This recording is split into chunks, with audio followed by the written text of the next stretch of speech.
Well, good morning. I'm Jeff Coleman. And I'm Deborah Pinkerton. Welcome to Morning Light. In just a minute, our Morning Light panel will go behind the headlines. But first, here's a preview of what's coming up a little bit later in the show.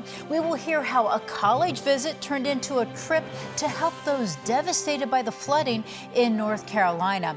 In October is Pastor Appreciation Month. We have tips on how you can show your appreciation. But it is Friday, October 25th. We don't know who will be the next president, but we know this. The next president won't be bringing a pet to the White House. From Washington to Biden, we've only had 3 petless presidents, James Polk, Andrew Johnson, and Donald Trump. Vice President Kamala Harris would become the 4th pet-free commander-in-chief. Did you know this? I did not know this. Axios reports First Lady Louisa Adams had silkworms. President Martin Van Buren had tiger cubs. Amazing. Andrew Jackson had a cursing parrot. But here's the serious question. What can a leader's treatment of animals tell us about their character? Does it anything at all? And perhaps their empathy? Yeah, well, I think pets are important. Tiger cubs, though, I'm not quite sure. It'll be a busy White House. I don't know how safe either. Well, in the meantime, have you seen the pro-life ad campaign, Save the Baby Humans, featuring cute animals advocating for human life? There's a big billboard on the turnpike with a whale. Wow. Yeah, it's a nice billboard. I'll have to look out for that one. Well, a Colorado court heard arguments from activists claiming older African elephants at Cheyenne Mountain Zoo should have the same rights as humans and be released. Well, the Associated Press reports the non-human rights campaign is arguing legal personhood for elephants. But do animals really have the same intrinsic worth as human beings? It's a big question, and I think it's a big question because it goes to our worldview. You know, is there an equal status for animals and human beings? And a growing number of people in the public say, yes, that is. Well, I think they do make a difference. We have a dog, and I mean, it's a part of our family. Did you bring up a picture or anything of a pet today? Your favorite? I did, because this is a fish. A fish that we have had for 14 years and 2 months. I don't know if anybody believes that. No, how big was that fish? It was like 2 inches, yeah. And now it's like 10 inches. My son won it at a fair by, throwing the ball into those little fish containers. We won a few of those fish, and they lasted a good week. Okay. Now, this is our puppy. Aww. This is Maggie. She's a Brittany Spaniel. And she eats everything in the house. So by the time I get home today, there'll be another chair gone. Yeah.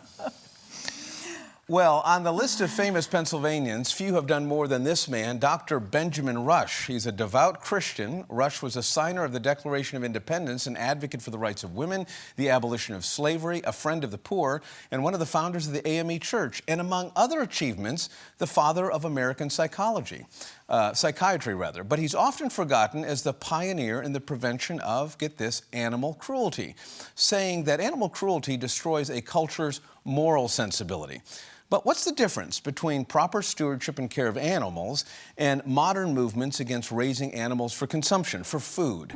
We'll take these questions to the Morning Light panel this morning. Heavy, difficult questions for you guys. In the middle of a tough campaign week, here we are in Morning Light, just changing the mood a little bit. Davis, I'm not going to give you the full introduction, but I want you to introduce your pet. Because I did ask you last night to send a picture of your dog or cat. What do you have? We have two dogs and 3 cats, believe it or not. But my dog is a rescue dog named Kalmar. It's a mountain cur black lab mix, we think. Best thing this dog does for you? Honestly, just a buddy. He's just a very affectionate dog, very friendly dog. You start to pet him and he just cuddles up and leans on you. If you want a friend in Harrisburg, get a dog, right? Megan? Our dog is a Bernie Doodle, and his name is Holden, and he is 90 pounds, and my husband likes to say that I begged for a puppy, and I got a pony. And he is very loving, and he thinks Scooby-Doo. He eats everything, and he's afraid of his own shadow, but he is loving. And what a beautiful picture, too. Thank you, and he loves America, as you could tell by that picture. So those who know the former Secretary of Corrections and jail warden, you're the ultimate tough guy here. I would imagine you would have an alligator, right? Or something like that. What do you have? I have a couple pets, but my cat Lily in particular. Look at Lily. Good morning, Lily. Lily thinks she's a dog. Yeah. So from the time I come in the door, she's greeting me. And it's a good thing. Yeah, like I said, multiple pets, but Lily is who What- you need to meet. What do That's these my girl. pets tell us about leaders and people in general? There's nothing more, I mean, certainly the treatment of children gets people exercised, but man, you do something to a cat or a dog in public, and you're all over TikTok in a minute. What do you think it does when we're looking at presidents of the United States? And this will be a very interesting time because there won't be pets running around the White House. For many, maybe allergic to pets or for whatever the reason, city people don't have. But what have they done to help us understand leaders, do you think? Well, you have to care about something beyond yourself. First of all, to take care of a pet, you have to give when you're not going to get something finite that you pay for back. Although, you do get a lot back. And first of all, thank you for this subject in the midst of this election. It's nice to be able to just talk about Miss Lily and other pets. You know? It's the only thing we haven't analyzed in the presidential debate. We've analyzed everything about, but this year we haven't had a Mitt Romney moment where Mitt Romney, remember, famously strapped the dog on the top of the car. I want to see leaders care about stuff when they're not going to get anything in return. And, Yeah. you know. Yeah. Megan. I would agree with that, and I would say, Jeff, you know, when we brought our dog into our home, he's part of our family, and my husband and I, we love dogs, and we've raised, you know, 3 kiddos to love dogs, and what we have taught them is, you know, that our dog is a creature of God, and he deserves to be loved and treated with kindness and with gentleness and respect, and I think that when you see that in your leaders, that they have that kind of they exhibit that kind of character towards their pets, it kind of reveals their humanity to all of us. And I think It says a lot, It doesn't does. it? We have Yeah. our leaders on such a pedestal, and we can see they're a little more like us if they take good care of their pets too. There's a famous picture of LBJ picking up his beagle by the ears in front of reporters, and it didn't go very well, certainly with pet owners. Davis, do you have a thought on this? And certainly Scripture has a lot to say about the treatment of animals, and it wasn't just mules and chickens and consumption animals. It was really the pets in our daily life. What do you think? I think it does give us a window into who a person is to understand how they would treat an animal and all of that. And one of the most influential people in my life was a great uncle. He was a rancher in Oregon, and he had 2 rules in his life. Kind of a rough and tumble guy, man of very few words. But you didn't cuss in front of women, and you didn't kick a dog. And if you kicked a dog in front of him, you were going to hear from him. And I just think, you know, that was his principle. And people thought he was a hard man and other things because he was a man of few words. But that was it. It was very simple to him. And so I do think it reflects a lot about who someone is and how they treat animals. So there's a difference between the rancher uncle who believes in the humane treatment of an animal, but also believes that you should be able to consume animals for sustenance. Where is the line here? And for particularly people of faith and Christians, where do you draw the line on what is cruel and what is kind of off limits? Should there be, as many animal rights friends suggest, a ban on the consumption of animals, or is there a balance here to strike? Oh, I think there's absolutely a balance, and this is the world we've lived in. This is the world that God has given us dominion over. So I think it is a natural thing. But even in the way that we do this, there are things about the way we consume meat in this country when you have these huge, you know, factory farms and things like that are cruel, that are not healthy and are not good. And so I do think there is a balance there. There are things to think about because we do have communities and all of that. So, you know, eat local matters, and it matters how the animals are treated as well. Megan, this is something, of course, that the Chamber has been consistent on. Pennsylvania Chamber talking about supporting farmers who are ethical, and Pennsylvania is one of those leaders. Hog production, chickens, eggs, where you're now seeing farmers take on a much more aggressive stand and saying we've got to be ethical in the treatment of animals. Oh, absolutely. And as you know, agriculture is our #1 industry here in Pennsylvania, and so we rely on our farmers, and we appreciate that they are taking such a leadership role and exhibiting the kind of behavior that they want others to also display. So. We've got a lot of heroes in Pennsylvania, and one of them, Benjamin Rush, is one of my favorites because he just about did everything, including bringing Adams and Jefferson together, 2 men who led the country, but by the end were bitter enemies, and he brings them together. But he has this soft spot. He's involved in a case against someone abusing their horse. 1860 forward in Pennsylvania, we've been passing laws to protect animals, but we draw certain lines here. Do you think it's important that we still consider the treatment of animals and that legislators think about this. Because right now, John, as you know, it's kind of, well, those are the progressives on one side and the conservatives on the other. But back in the day, it wasn't like that. There wasn't a separation. Yeah, well, I think, first of all, in Pennsylvania, you mentioned the number one business is agriculture. I think I grew up in Myerstown, Pennsylvania, with a level of respect and understanding around the importance of farming and animals and using them in that way. And the assumption back then was that you do it appropriately and healthily. So actually, I think ideally, government would not be in the way and we would go down to the local farm and get our meat. But we have to be realistic about the natural order of things and our role as responsibility of respecting every creature on earth that's God's creature and treating them in the proper way so they fulfill their role, whether that be nourishment or whatever, in a manner that respects the life that they gave us. Take just 30 seconds to talk about that wonderful dog program that you, when you were Secretary of Corrections, instituted. Well, yeah, there was several dog programs in the Department of Corrections, but we expanded it throughout. You know, you go in and you see this little piece of humanity through a dog all over the place. These are tough environments. Tough environments. The one I'm really proud of is a program at Mercer, SCI Mercer, at the Veterans. We have a Veterans Housing Unit. We partner with Rocky Blyer to train service dogs for military veterans with PTSD. So, yeah, huge impact on just you're walking through a prison and you see an incarcerated person walking a dog, and you're like, oh, okay, little piece of. It almost reminds little them of piece humanity, of humanity. Yeah. Yes. Closing thought. Oh, I just think that, you know, the Lord has given us all these wonderful creatures, and we do have a stewardship obligation, and I don't think it should be a political issue. I think that there needs to be some common ground in terms of decency and doing the right thing and treating all creatures, whether they're animals or whether they're human beings, with dignity, with respect, with compassion. That's what we need to do. Davis, I'm going to ask you to make the recommendation to both the Harris campaign and the Trump campaign on what kind of pets the next president should get. Is it a cat or a dog? I think if Trump is elected, I think it's a dog. If Harris is elected... What kind of a dog do you think it would be? Oh, that's an interesting question. We'll save that for the next... Yeah, save that. And Harris, I think the ultimate role for the Harris campaign would be for her to get a cat. There's a lot in that answer. Look, I'm going to close with a scripture verse, and just to tie this all together, it's from Proverbs, and a lot of you might know this. The righteous care for the needs of their animals, but the kindest acts of the wicked are cruel. So in the midst of an election season like this, a little bit of humanity, not so bad. So thank you all for sharing and for sharing your pets' pictures, and thank your pets, please. Absolutely. For allowing their images to be used.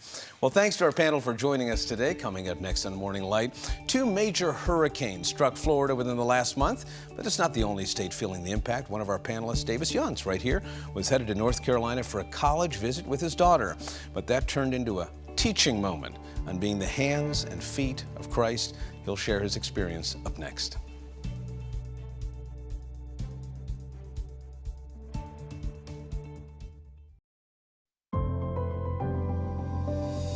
College visit turned into a spreading the gospel kind of trip for a Pennsylvania family. Davis Younts was just on the panel, but you may remember we spoke to him when he was in Black Mountain, North Carolina. He and his family ended up helping with the cleanup efforts. Thanks for talking to us about this. First of all, your plan was to visit a college for your daughter.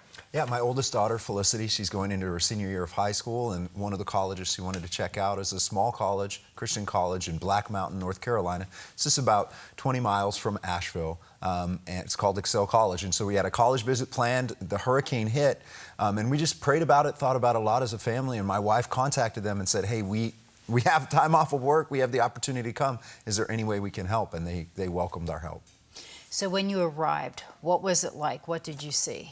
Well, first of all, as you're just driving down the road, you start to see the devastation. You start to see trees down, and you can just see mud everywhere where the water was, and that was wild, because we were just a little over a week after the worst of the hurricane had hit. But even when we were there, even that long afterwards, a lot of places were still without water, without power. So just incredible devastation, hard to describe. And for many people, they lost everything. Yeah, absolutely. There are towns that just were gone. Were just destroyed. I mean, there was several towns that were that way. Even just 5 miles away from places that were spared, you can't even imagine the level of debris. Just driving down the road in a small town and seeing over your head piles of garbage, piles of trees, piles of things that just washed down the river, the creek, wherever it was. Destroyed houses, destroyed churches, destroyed everything. How did you help those in need? Well, we had the opportunity to work at Excel College. They had a distribution center set up there. They had these college students volunteering their time. They sort of shut down classes for a while. They were able to get food and water, food for themselves donated, but they also had water and power very, very quickly. So they had a concrete pad. They had a tent that was spared by the hurricane. They set up a distribution center. They had it set up so the college students could organize it, organize the donations. It was a fantastic experience. And how did you share the gospel with the people there? Just, by serving people in desperate need and just them finding out where you're from, that it's a Christian college. So you'd go out, oh, where are you guys from? Where's this coming from? Well, Excel College. Oh, isn't that a Christian college? It is. So that was really just the opportunity to be the hands and feet in Christ and when people are devastated. And what was their reaction? How did they react to you? I'm sure they welcomed you with open arms. Yeah, it's interesting. Many people, even people without power themselves, but their home was spared and things like that, wanted to come and volunteer and help. That's what was fascinating. It was really a community coming together well, and it was really about churches and people coming together to help others in their community. Yeah, as you said, being the hands and feet of Christ. And I'm sure the need is still there. Absolutely, the need is still there. It looks different. I can tell you, Excel College, they have a donation page you can go to and check out. They've raised about 60% of what they think the need is just for the churches and everything else they're doing there. So one of the biggest things you can do is get with a reputable organization and make a donation, whether it's Samaritan's Purse, the Southern Baptist Disaster Relief, or an organization like Excel College. Especially as we approach now the fall, winter season. I mean, this is when they will definitely need it, especially for those who have lost everything. I can't even imagine that. Yeah, just imagine everything is gone. Your house is destroyed. No coats, no socks, no shoes, no beanies, just those things going into the winter. So that's absolutely a big concern moving forward. And how did your daughter like the college? I know she didn't get the formal visit, but how was it overall? She was really impressed. I think she just was excited to see, even though it was so hard, people were able to serve. And I think she was really impressed by that. Davis, thank you so much for what you did, for taking your family there and making a difference, and also sharing your story with us. Thank you. And if you would like to help those in need, as Davis said, you can go to excellife.org. And coming up next on Morning Light, this is Pastor Appreciation Month. We have some simple ways for you to encourage the pastoral staff at your church. Stay with us. We will be right back.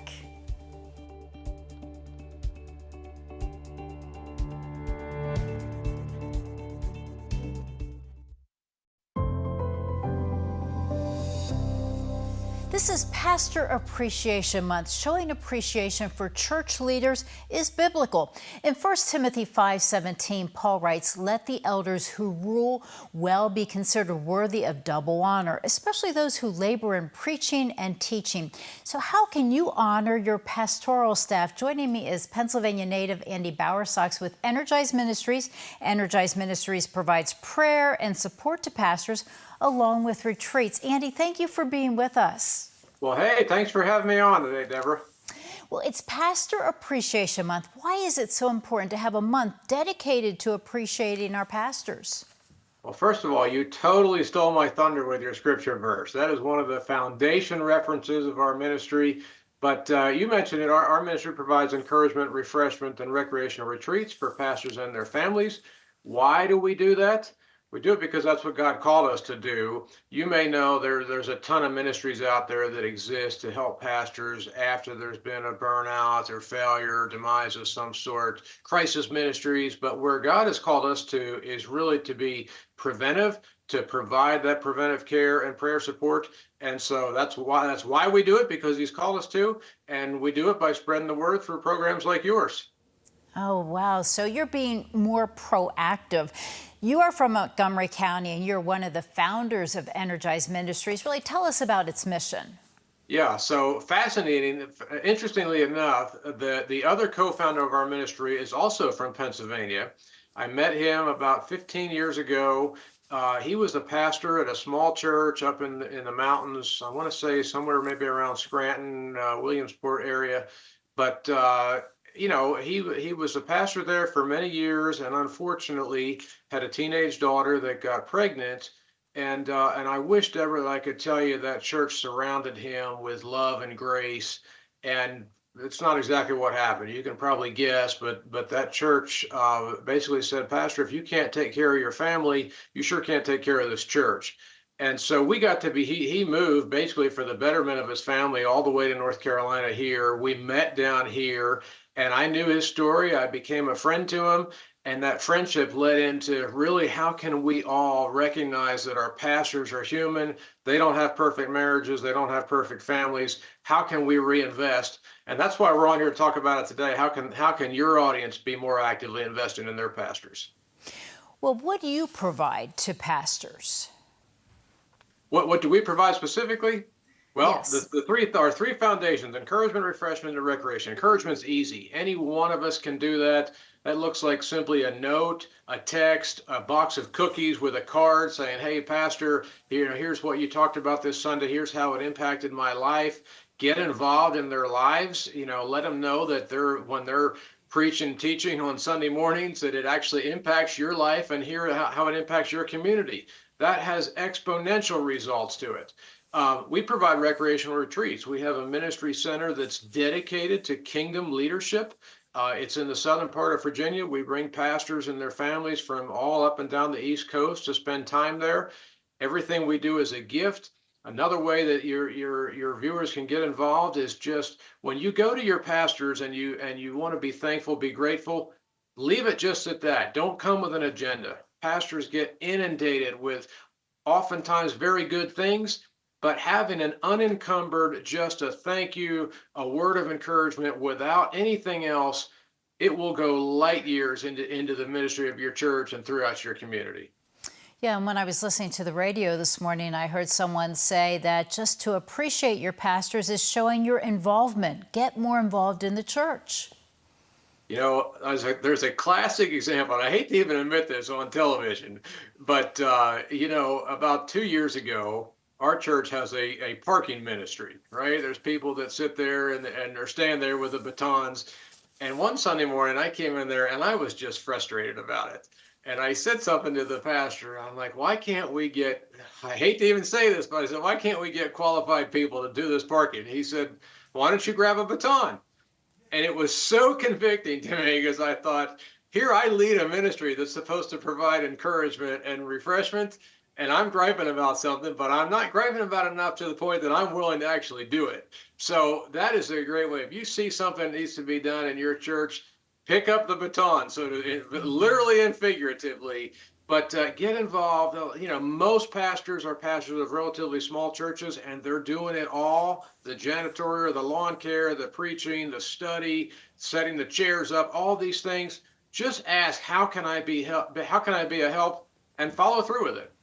Yeah, absolutely. Andy, thank you so much for your insight and what you do. Well, thanks for having me on. We really appreciate it, and go encourage your pastor. Thank you. For more ways for you to celebrate your pastor, check out energizeministries.com. Stay with us. We're back right after the break.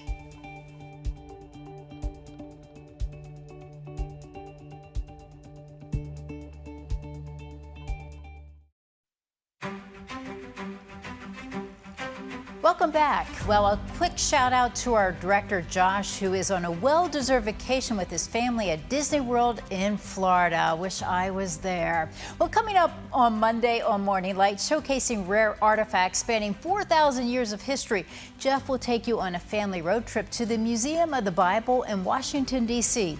Plus, amazing discoveries in biblical archaeology. I sat down with the host of Lighthouse TV's Digging for Truth, learn how you can travel to the Holy Land to help with research.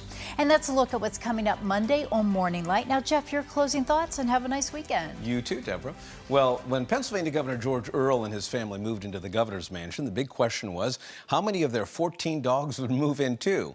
Later, when the governor's dog Mickey fell into the Susquehanna River, you heard that right, after a heat stroke, he dove in, fully clothed, emerging from the water covered in coal and sand, with old Mickey under his arms. It was front page news around the country. The governor really loved his dog. Look, politicians who are good to animals aren't always kind to other humans. But it's one of the ways of cracking that veneer. It says something about their character. Our four-legged friends are also a reminder of how good God was to surround us from the beginning of creation with animals, each with a different job, a temperament, and personality. What would we do without them? Just another reason to give thanks to a God who cares. For Deborah and the entire Morning Light team, I'm Jeff Coleman. Thanks for watching. Don't forget to check on your neighbors this weekend, and we'll see you again on Monday.